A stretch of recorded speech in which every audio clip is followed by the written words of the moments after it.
I wanted to showcase the sweet ass hoodie my mom got me for Christmas. Hey guys, what is up? My name is Kaylee. Welcome back to my channel. Today I am going to show you the books that I've hauled since January.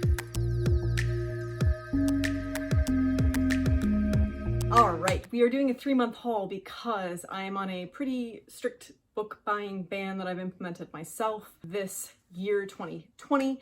My main goal had been to stick with Book of the Month Club books and only ones that I truly want. Other than that, I have a set list of books that I really anticipate, like sequels or ends of trilogies, etc., or like authors I really like Victoria Schwab's Addie LaRue book. I'll get that. But I'm not gonna like just willy-nilly buy shit because I want to and I feel like shopping, which is basically how I've lived the last couple of years. So that said, I have 10 books to showcase today, 4 of which were birthday gifts, 2 of which were just kindly gifted to me, and the rest were books that I chose myself. So let's get into it. I will start with my January picks of Book of the Month. I did skip February, so I got 3 books in January, starting with the January book, which was The Sundown Motel by Simone St. James. This is a story told in 2 perspectives, one that happens in the 1980s and one that happens present day. And the present day narrator has an aunt that goes missing in the 1980s from the Sundown Motel. She moves basically to the town where this happens after her mother has died, and she intends to find out what happened to her aunt. It is a thriller, but it is also very paranormal, and I did not anticipate that happening, and because of that, I really enjoyed this more than I expected to. The paranormal aspect of it was so much fun, and the 2 storylines really came together, and I thoroughly enjoyed this. Then I went out on a limb, and I also got Miracle Creek by Angie Kim. This is a legal thriller that takes place half in and half out of a courtroom. It is the story of an immigrant family from Korea, husband and wife and their daughter, who start a program in the United States where they do oxygen dives for people that have a variety of illnesses or disabilities, ranging from autism to infertility, and something goes wrong, and that is that the oxygen tank catches fire during one of these dives and a little boy dies, and the whole point of the story is to find out, 1, what happened, and 2, who did it and why. So it was very, it was a rough read, but I also think that this will be one of my favorite books of the year. So if any of that sounds interesting to you, it is a long book and it is kind of a slow read, but it's definitely a page turner. It's lengthy. So be aware. For people that like fast-moving thrillers, this is probably not the kind of thriller for you, but absolutely loved it. And last but not least, in January, another whim book was Normal People by Sally Rooney. This is a book that is very divisive on BookTube. People either seem to really love it or really not get it. I absolutely loved it. This will also probably make my top of the year. This is a story about 2 people. It starts when they're in high school, a girl and a guy, and their unlikely friendship. She's very intelligent, but an outcast, and he is also very intelligent, but like the jock, the popular guy, and they're unlikely friends, but they keep it secret, and it's their growth through the years together and separate. It is a very uniquely told and written book. The grammar, the punctuation is not your typical read. There is absolutely no quotation marks for the dialogue. So it is a book that is made for a specific type of audience. So I don't anticipate everybody reading this and loving it. But I think that if it hits you, it really hits you. And I absolutely loved it. I recommend it, trying it, even if you're on the fence, try it.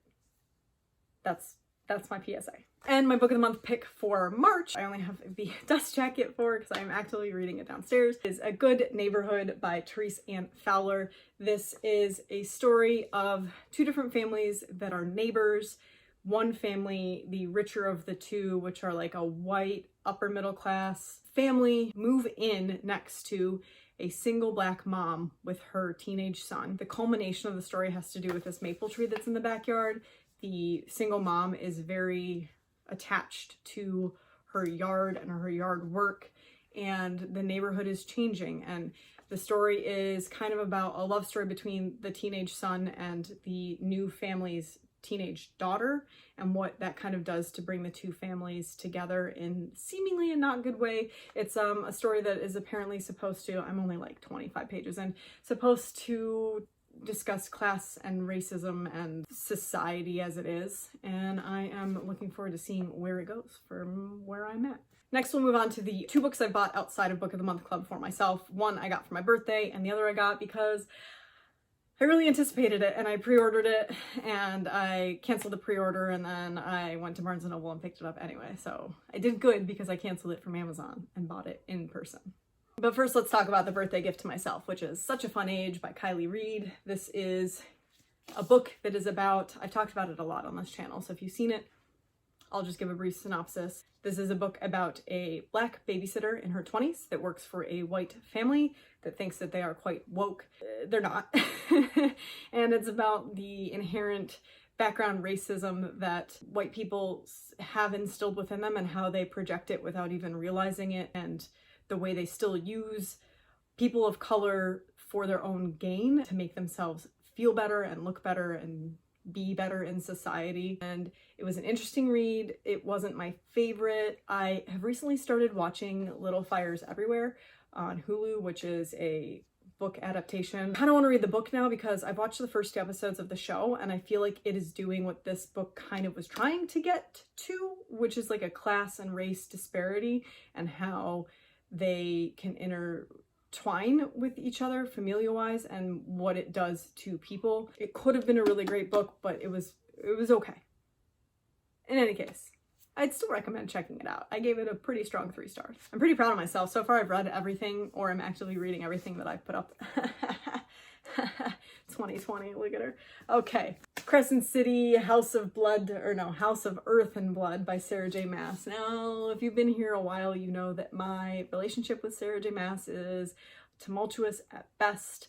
I read Throne of Glass first, and then because I had no idea about anything that had to do with Sarah J. Maas, I picked up A Court of Thorns and Roses second, not realizing that there are 2 separate series. So then I just went ahead and read all of A Court of Thorns and Roses and absolutely loved books 2 and 3 in that series, and then tried to go back to Throne of Glass and have since read books 2 and 3 of that series, and I'm on 4 or 5. I don't remember. Because I haven't been able to push myself to it. But I did just finish this, and it is officially now my favorite Sarah J. Maas, so I might go back and prioritize reading the rest of the Throne of Glass series, just to say that I did it, and can say that it's finished, and I've read all of her published works, etc., etc.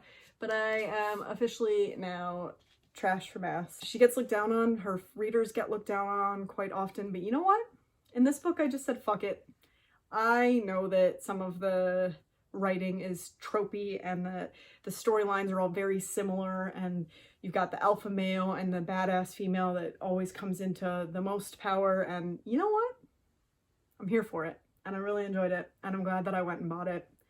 And I recommend, if you've liked anything that Sarah J. Maas has written in the past, you'll like this too. Now on to gifts. So my birthday was in February, so I did have a few lovely people send me books from my Amazon wish list, and we will start off with the buddy read that I will be doing in April with Destiny, who got me Red Sister by Mark Lawrence. This is a trilogy that I keep meaning to get to, and I just, like all other high fantasy, put aside in favor of reading other more simple books. I have recently discovered, after reading Robin Hobb's Assassin's Apprentice, and last year I read The Lies of Locke Lamora by Scott Lynch and Mistborn by Brandon Sanderson, that high fantasy is really hit or miss for me, and I feel like it all kind of melts together in my brain after time has passed. So I'm gonna keep going with some high fantasy and see how I feel, but it might just be that I like kind of like a new adult approach at fantasy.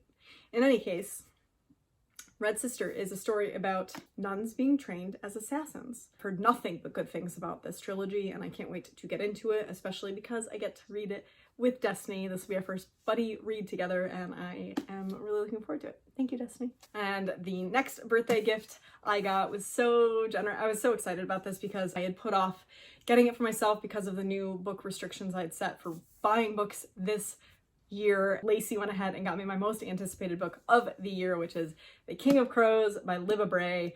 I obviously have since read this book and you've seen my feelings on it. I was disappointed, but I didn't hate it. I wanted more and I didn't get it. This is the final conclusion of a 4-book series called The Diviners by Libba Bray. It is about a group of citizens that have special powers, special abilities. They're referred to as the Diviners once they start becoming more apparent, and their struggle against this like overarching entity, the King of Crows, who's trying to come with his army of dead and take over the entire world. There's also a scientist that is their enemy because he is trying to help the King of Crows because he thinks it will give him the ultimate power over the world, which I've always wondered, like, if you know that he's evil and he's going to take over the world, why do you think you even get a cut of that pie? But that's a conversation for another day. I'm really sad that the series is over, and The Diviners will remain one of my favorite series of all time and my favorite cast of characters hands down. So thank you, Lacey. So sweet. Then my girl Kayla over at On the Fritz gifted me Lovely War by Julie Berry. This is a book that I solely picked up because Cindy, you all know Cindy, I will link her down below, read this, I believe, in one flight, or at least in an airplane flight when they were traveling one day, cried on the plane and in the airport, and sold me on it. This is a book about gods and humans, and the humans' fate is basically put like in the gods' hands, and it's during World War I and World War II, and there's a romance storyline, and I don't know, if Cindy cried, then I'll probably cry.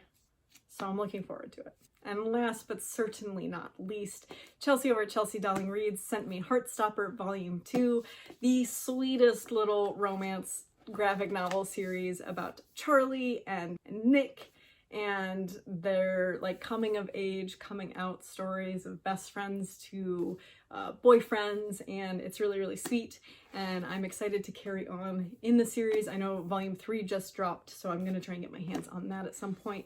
But very, very sweet of Chelsea. Also, this is not book related, but she also sent a little shooky with BT21, BTS character, line friends. Yep, okay. Which made me smile a whole hell of a lot. So, thank you, Chelsea. And the next 2 books are also from her. Because if you saw my Owls TBR, this next book is on it. And it is an arc that Chelsea sent me. And the reason is because we've been friends for a long time, and one of the things that we bonded over was the fact that we both loved Megan McCafferty's Sloppy First series. Don't know a whole lot of people who have read it and loved it as much as we did. So Megan McCafferty's new book, The Mall, came out. So Chelsea was very kind and sent me an arc, and I will be reading it for the Owls because she was sending me something. She also showed all the books she was unhauling, and I chose this as well, which is How Not to Die Alone by Richard Roeper. This is a book that was on my radar, and like I kept looking at it at Book of the Month. Obviously they did carry it, and I just didn't want to spend the money on an add-on for it, but I did have interest in it. So I was like, you know what, send it to me. I will give it a shot and see if I like it. So it sounds like this is a story about a guy who works in like a job that he doesn't really like, and he goes home every day to a family that loves him, but it's really a lie, like a misunderstanding that got blown out of proportion in his workplace, and he just never fixed the lie. So he actually lives alone, and then a new person starts at his work, Peggy, and he basically instantly falls in love with her, but he has to like navigate this lie as well as his new feelings for her and try and figure out what the point of living is.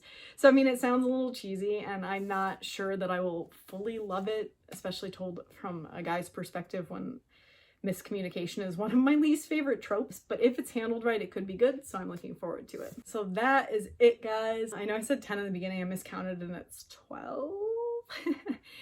As I've said before, I don't do math, I read. So I have been fighting the urge to buy books simply because we're in that weird time right now, and indie booksellers are not doing so well in the current economy, and it makes me want to buy from real stores, not Amazon. I have a Barnes & Noble gift card that's burning a hole in my pocket. So if there are any books that you very highly recommend that you think that I personally will really enjoy, please let me know down below and I might pick it up. The next haul from me shouldn't be for another 3 months because I'm trying to keep it down to a bare minimum. So I'll see you then. Let me know what your favorite book purchase has been this year so far, and I hope you're all doing well. I post all my social media links down below. You can find me on Twitter, Instagram, Goodreads. Like if you've liked this video, subscribe if you are new here and would like to see more content from me. I hope that the world is treating you well despite all its current circumstances, and thank you for being here and for spending your time with me. I hope you are hanging in and reading some really good books in the meantime. See you in the next one, guys. Bye.